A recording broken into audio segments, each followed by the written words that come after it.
Well, hello friends. It has been about a year since I've been able to work in this way. Actually, I think a little more than a year.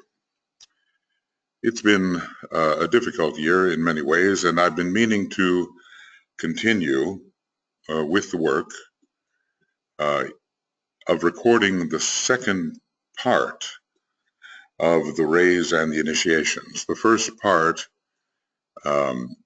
has been written.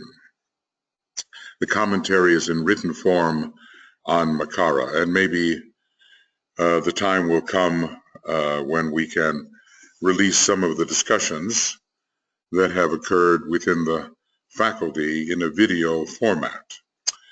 But now some of these video presentations are being transcribed into written form. And I think that's going to be very good for all of us. That way, according to your preference, you will be able to study this material. Now, when we last worked together, we had reached the point of beginning the work on the Antakarana.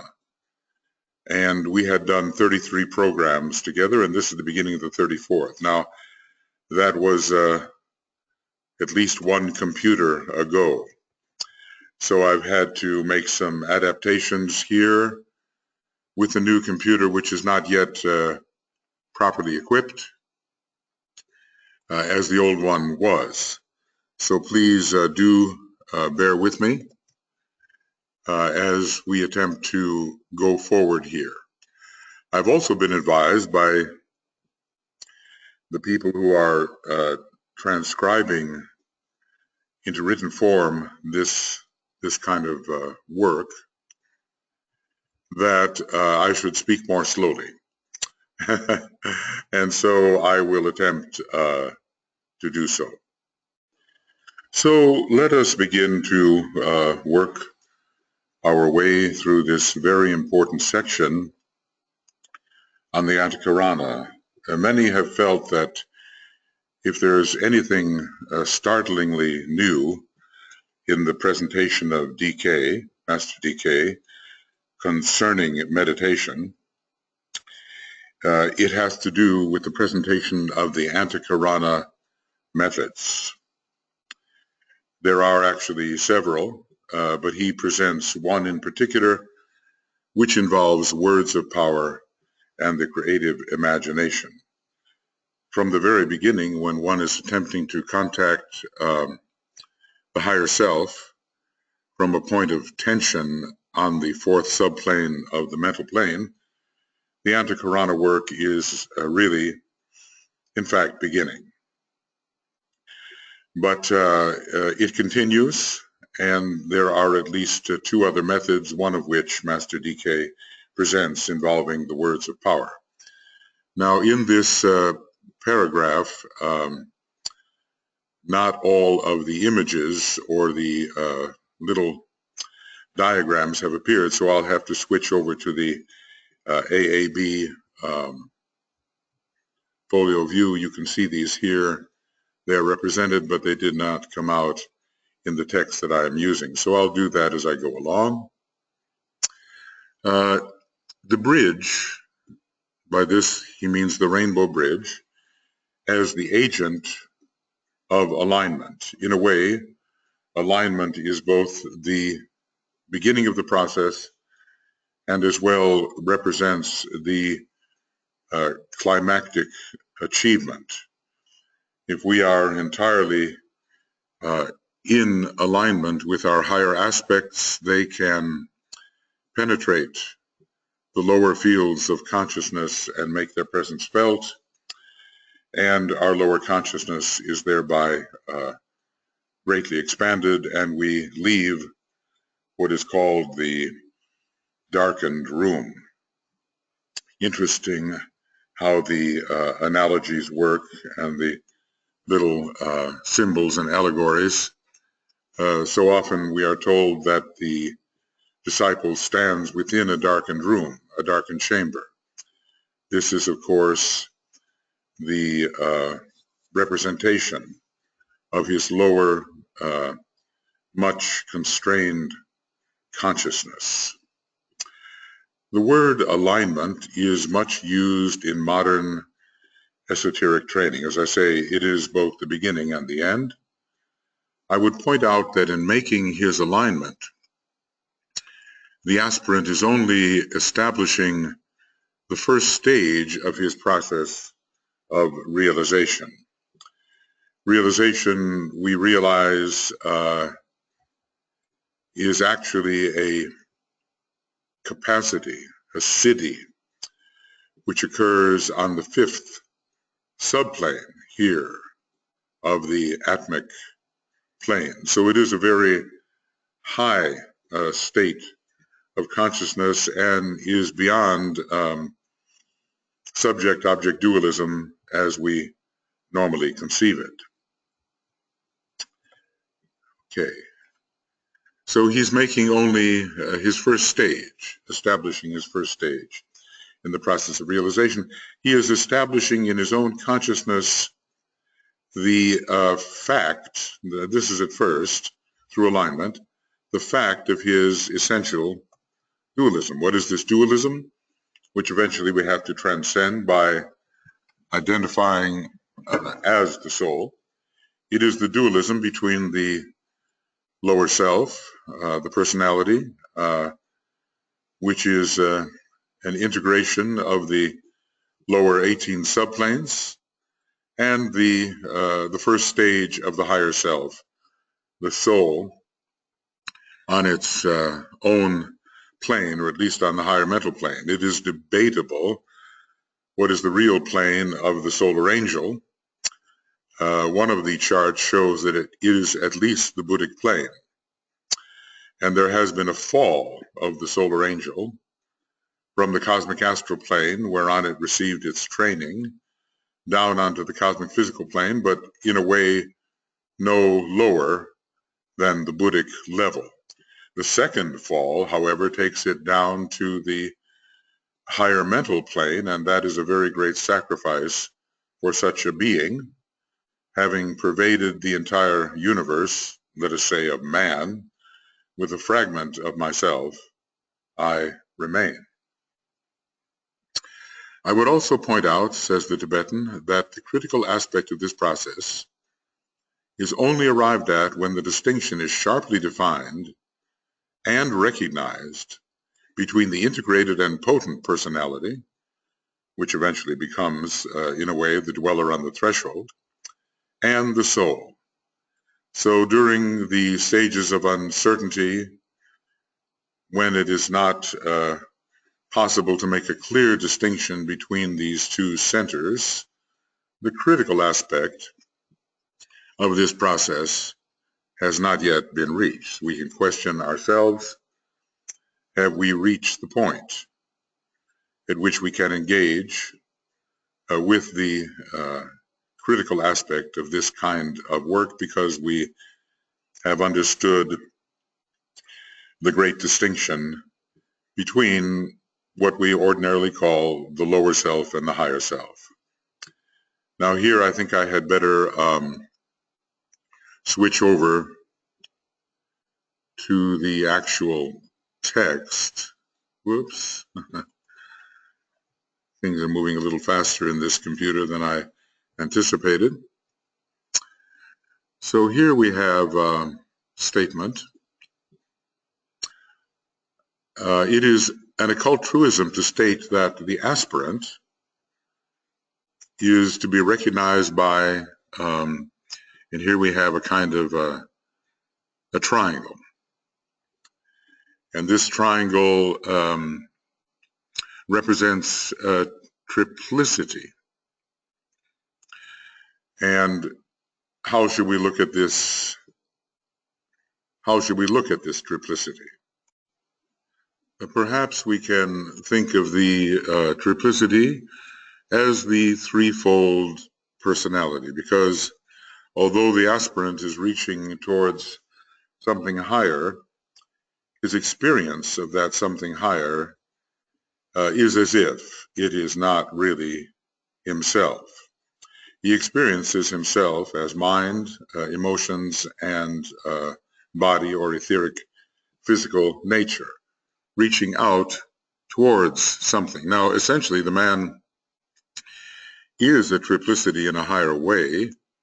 He is personality. He is soul triad.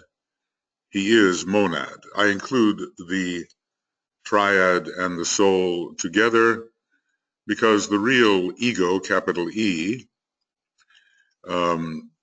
is the spiritual triad, and when it is in its sheath or the causal body, it is called the soul as we normally deal with that term. But from a higher point of view, the true soul is the spiritual triad. And then, of course, there is the triple monad.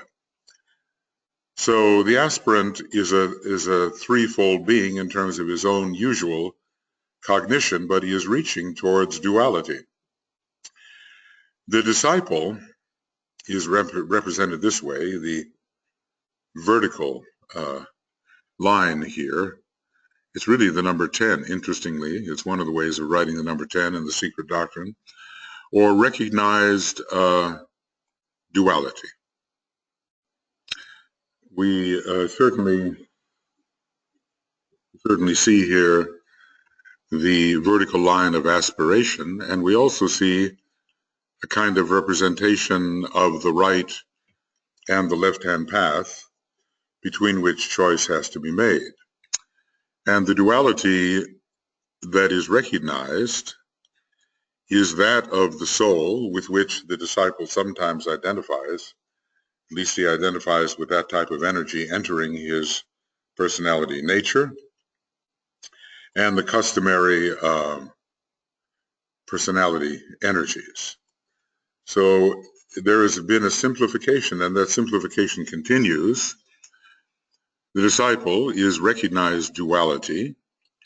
So from the time we enter the second tier of petals in the egoic lotus, the love tier of petals, and this is the hall of learning, we begin to learn about the higher of the dualities, and they become established recognitions in our life, and we can at will align with the higher of these dualities and experience something of its nature, but we are not yet entirely identified as that higher of the two dualities.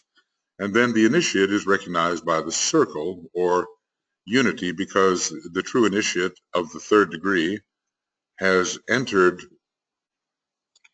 the, has developed the ability to focus within the causal body, within the egoic lotus, and then all things are seen as included in a unity. The personality is not seen as different, but is seen as a projection of the higher self, of the soul on the higher mental plane. And that personality is included, we might say, in the soul demonstration. It is not outside the unity. So we can assess for ourselves where we stand. Probably many of us are still fighting the battle with duality. After all, the human being, from his monadic perspective, is a scorpionic being, and the scorpionic being is a fighter. Conflict with duality. Let's see, maybe I can open up one more of these, possibly, and you'll see what I mean. If we go to esoteric astrology, page 332, I believe. So let's see how we do here. 332. And we'll go a little bit further down. Whoop, that wasn't very good. Let's see, 332. All right, let's try that again. Going back, okay. And here I guess it's 333. We have conflict with duality of the fighter.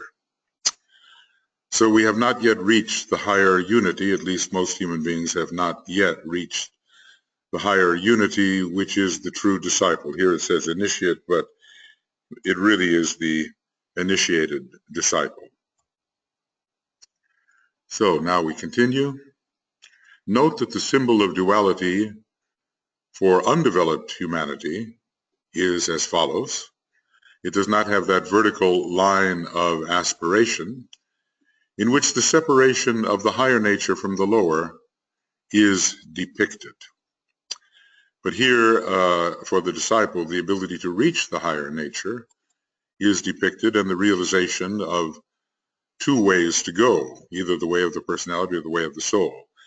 Here, for undeveloped humanity, the horizontal bar separates them, and it is not possible really yet to reach the higher of the dualities. So the separation of the higher nature from the lower is depicted. In the case of the disciple, it is here as follows with the vertical bar showing the path across, and it's really a Libran symbol in a way, or the narrow razor-edged path between the pairs of opposites. And this narrow razor-edged path, which we learn to tread as we discriminate between the pairs of opposites, giving the personality its due, and yet trying to obey the laws of the soul, eventually turns into the path of return, which is in fact the rainbow bridge, which is in fact the antikarana, which leads us to the next possible unity. We always move from unity to duality to unity to duality, and this is the path of ascent. These symbols, simple as they are, embody and convey vast truths to the illumined mind. And when we see something of this nature, naturally we will want to meditate upon it, because DK is conveying very important hints here. I think you can see when looking at this circle with the horizontal bar that from the lower part of the circle, half of a vertical radius could be raised, creating the tau. And I think this would be a good symbol for the integrating personality on the verge of becoming a real aspirant. And when the vertical bar goes above the horizontal bar, we do have the real aspirant, and finally, when it reaches the top, we have the disciple. Now, for the moment, it seems that the horizontal bar disappears, but eventually we will have the cross. And the cross is the sign here of synthesis. And eventually we will have a whirling cross in two directions. And this will be the synthesis of all of the energies involved and represent even the higher initiate. So, as he says, vast truths are waiting here to be revealed if we ponder on these things. Suffice it to say, undeveloped humanity does not have a conscious vertical dimension in its thought. It is not consciously striving towards the spiritual worlds, but eventually this becomes the case, especially as the fifth petal of the egoic lotus reaches its, let's say, midway point of development. In the beginning of that fifth petal, it can simply be pure egotism. But later, aspiration becomes a possibility, and eventually, when the fifth petal is completely opened, we do have the first degree initiate. So eventually, we become like the earth, we become the cross, and not only the cross inscribed in the circle, which is the symbol of the earth, but the whirling cross as well. And I suppose one day our entire planet, as it progresses, will be symbolized by the whirling cross moving in two directions and eventually in all directions.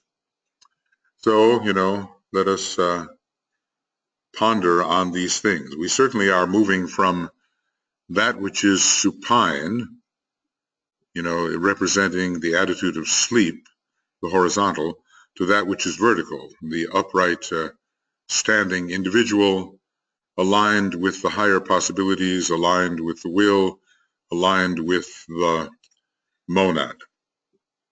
And eventually we become the all-inclusive one in a state of isolated unity, even though sometimes the Tibetan does not prefer those two words. He thinks better words could be found. In a state of isolated unity, we have isolated in our consciousness the great unity which is, and all things are seen as part of one thing, and all things interrelated. So let us now move to the next paragraph.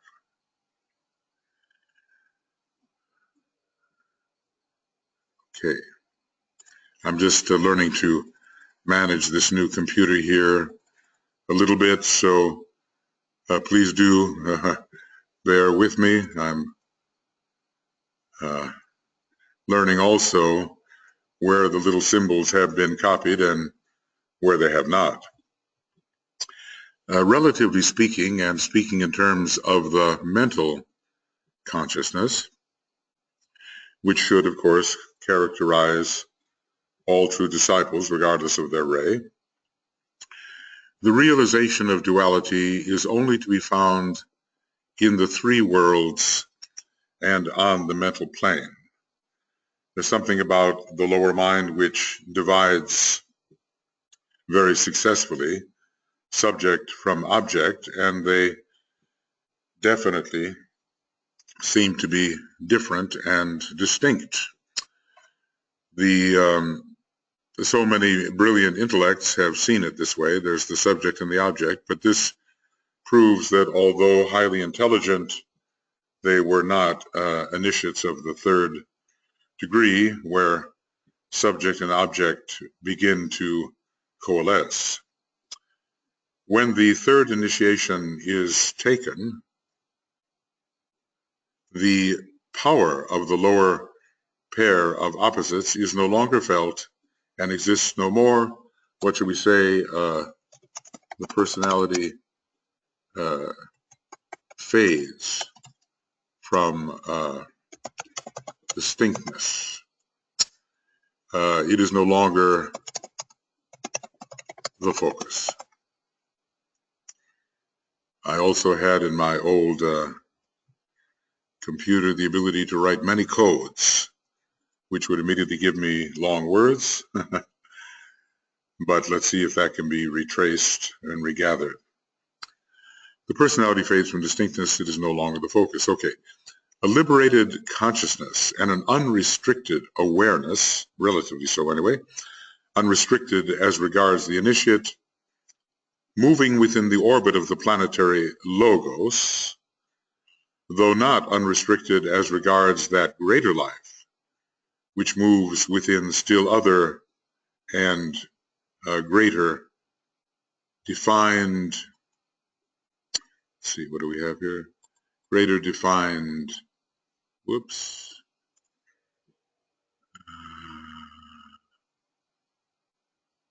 limits. Okay. Sorry for this, the split between the pages. In the old system, I used to be able to do something about that. So the true initiate does have a much greater capacity to move within the larger frame of the higher ethers, where we can say that the will and nature of the planetary logos are much more fully understood. Because up until the time a person is initiate, he is pretty well moving in the area that we can call the dense physical body of the planetary logos. And even with respect to the higher three planes of the mental plane, there's a question as to whether we are dealing with the dense physical body of the planetary logos or whether we have in fact entered something that is of a truer spiritual nature. Okay.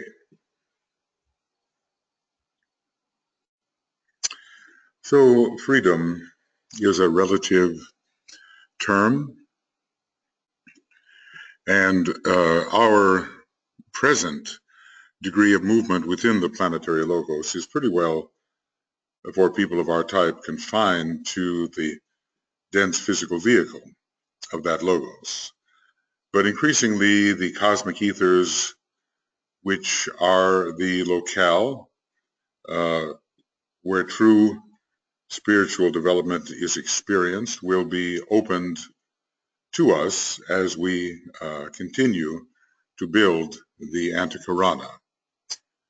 So there are restrictions even for the initiate of the third degree and beyond, even for the very great initiates of the sixth and seventh degree. There are always restrictions.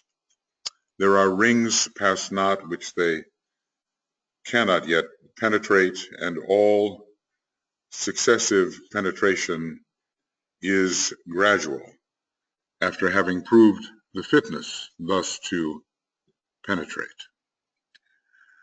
So, a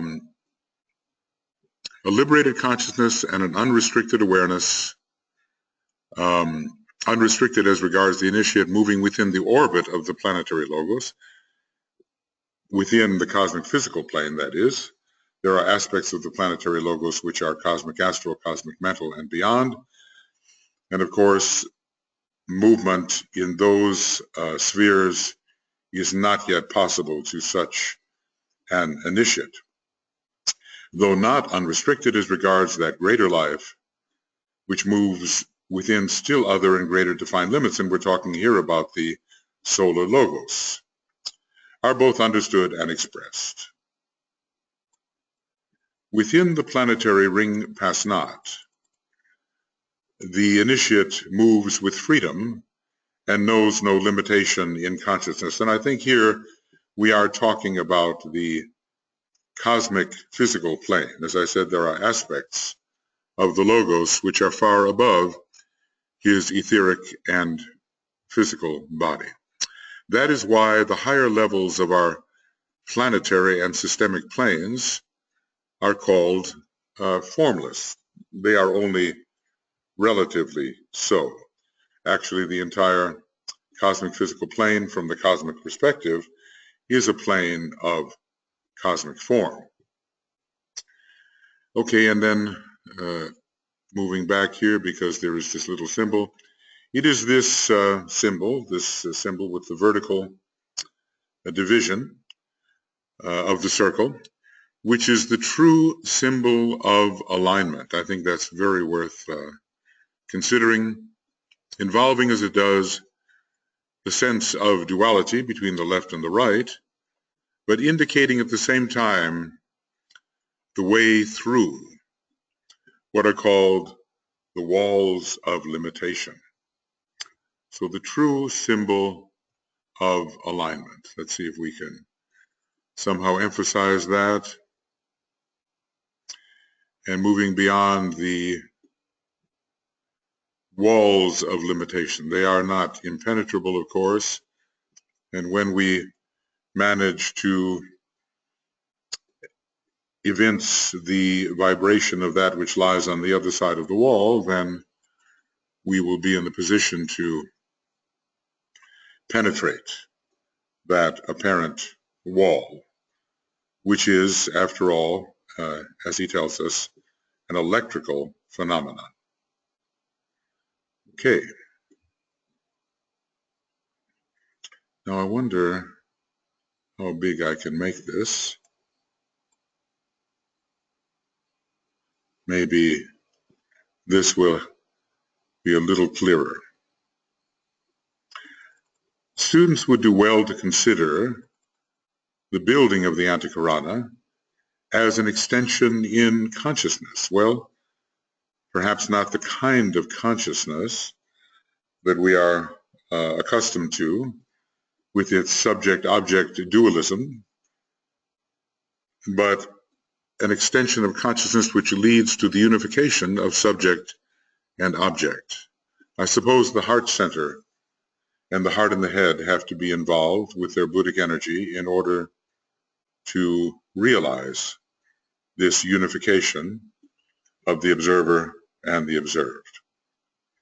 This extension is the first definite effort made upon the path to bring in the monadic influence with full awareness. Monadic influence is there, of course, always, as it basically is conditioning the etheric body and to an extent all of the vehicles of the personality. The monadic ray shows up as conditioning in the mind, and the monadic influence being an influence on the second plane from the top of the cosmic physical plane influences the astral body, which is the second plane from below, according to numerical resonance. So this extension is the first definite effort, and it's done pretty much around the time of the second initiation. The first definite effort upon the path to bring in the monadic influence with full awareness. That's the key, because the influence is there, but we are not aware of it. And finally, directly, in a way that can be, I would say, evoked through invocation. This process constitutes the individual parallel to the present inflow of force from Shambhala, about which I have elsewhere spoken. Well, the entire hierarchy has to experience Shambhala together, not so much individually, unless the initiate is of a very high caliber. The hierarchy has to be protected by its entire personnel at certain times of the year. Otherwise, it cannot safely experience the inflow of shambhalic force. Now, when we realize that the masters themselves have to be protected from the shambhalic force, it is unlikely that any aspirant or disciple of our type is going to easily walk through the doors of Shambhala at this particular point in evolution, as some who are misguided and overeager seem to believe to be possible. So this is the individual parallel, the monad entering the consciousness and the life with full awareness, and finally directly recognized and directly invoked and therefore evoked. That highest center of energy upon our planet is now having a definite effect upon that center, which we call humanity. So that tells us something very important about the response of humanity to the will of God. There have been various Shambhala impacts, but now I think humanity is in a condition to become consciously aware of some aspects of what is the will of God, our planetary logos.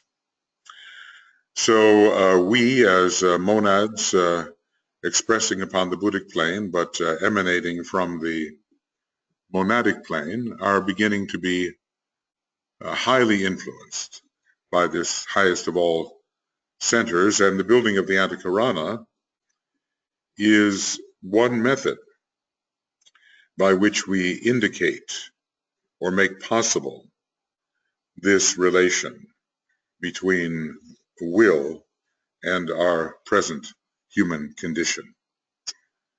So this is brought about, he says, by direct alignment, and not via the hierarchy, as has hitherto been the case. Now, the analogy here, the soul, or egoic lotus, is, how does he describe it? Let's see if I can put it here. Bypassed.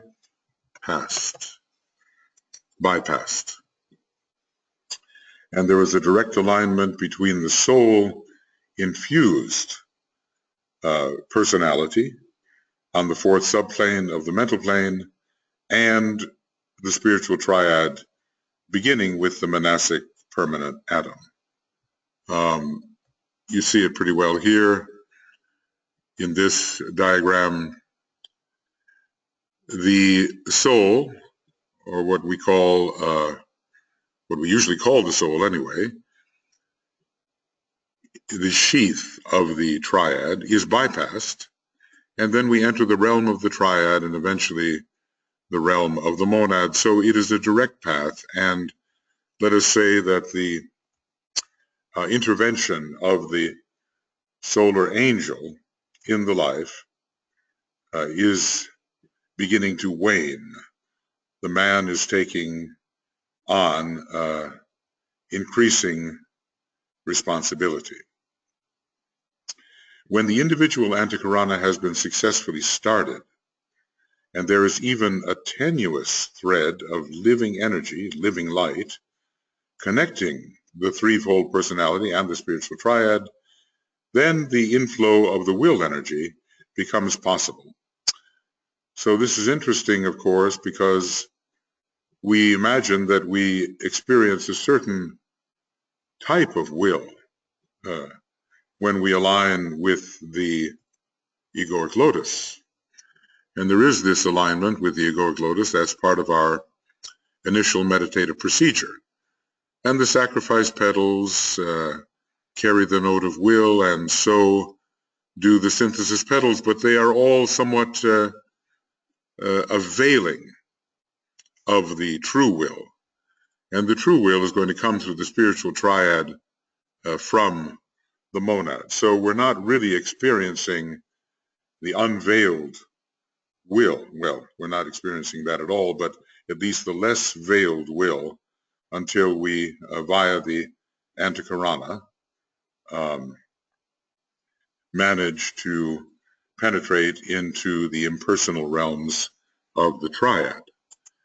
This, in the early stages, can be most dangerous when not offset by the love energy of the soul. That's why it's so important. It is the soul infused personality which must project the line of living light into the triad. Love from the soul is essential, otherwise we have the problem which appeared during the Second World War, when a group of shambolically related personalities, among which Hitler and Goebbels were two, and there were 5 others, were able to contact a kind of inverted Shambhala force without the infusion of the love energy. So it says here that only one thread of the threefold antakarana passes through the egoic lotus. And the other two threads relate themselves directly with the triad, and hence eventually with the monad. So this is true of the individual and of humanity as a whole, and the effects of this alignment can be seen demonstrating in the world at this time. Now the question could be asked, which threads we're speaking of, and obviously the life thread is very much involved with the will aspect, and this is not the thread. This is a thread that is passing through the triad and the monad, and I suspect the consciousness thread as well. Maybe we'll find the sources for determining which of the three threads passes through the egoic lotus. I suspect it is the creative thread. The soul on the higher mental plane is a center of creativity, producing its personality, and in the white magical process, the individual becomes increasingly creative under soul impression. So this is a speculation at first, but let us see what is the thread which actually passes through the egoic lotus. We'll try to determine that from DK's writing. Now, I'm offering this first little commentary after about a year on the last day of Mercury retrograde, and so I want to determine whether it's really taking or not. I have no way immediately to time it, so I'm going to cut number 34 short here and just make sure that it has taken in the proper manner, and then we will continue with number 35, and I will understand better how this new computer and the program are working together. So please excuse a little bit of the halting nature of this attempt to start the process again. These are very deep matters dealing with what we normally consider to be the abstract aspects of our life, and we have to concentrate very focally in order to make sense of these of the way that these higher aspects of our nature actually work. We're entering a new area. We're dealing with light and the bridge of light, and we're dealing with resonance and mathematical relationships between the higher vibratory levels and the lower. And altogether, we're attempting to bring together the higher reaches of our nature and the lower. We do not want to be like the individual with that horizontal line where we cannot reach the higher aspects of our nature. We want to follow the bridge across and penetrate the apparent walls which seem to isolate every higher aspect of our nature from the one immediately below. So I will now, this is kind of an experiment, and hopefully it's been just a few paragraphs here, but something said, and hopefully it has recorded by tomorrow when Mercury is direct. Perhaps it will be easier to flow along. So our next undertaking will be number 35, and we'll see you then.